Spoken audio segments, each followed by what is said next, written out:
So in the third trimester, as people are preparing for delivery, they ask me all the time about episiotomy. So a lot of women will ask if they're common, as they used to be, and if they can avoid episiotomies. So the very simple answer is we do not routinely do episiotomies anymore. This was something that was very common in the 70s, even the early 80s.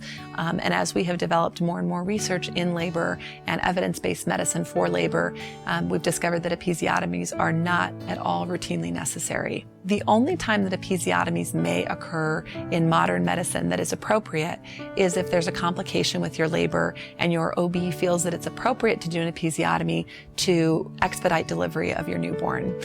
Some of the situations where that might be applicable are as if your baby is very large and the shoulders of the baby are stuck in the maternal pelvis. Sometimes an episiotomy may be helpful to deliver that posterior shoulder more quickly.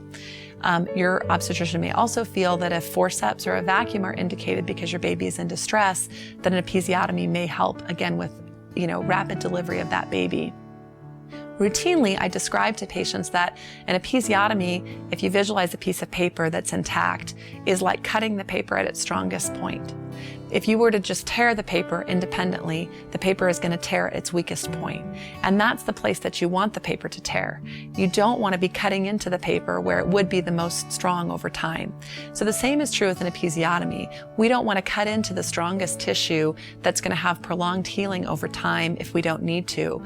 We would rather, with good support of the baby's head and good perineal massage, prevent any tearing if possible, but also minimize the tearing to the weakest part of the vagina that would not be the strongest and the most important over time for incontinence issues.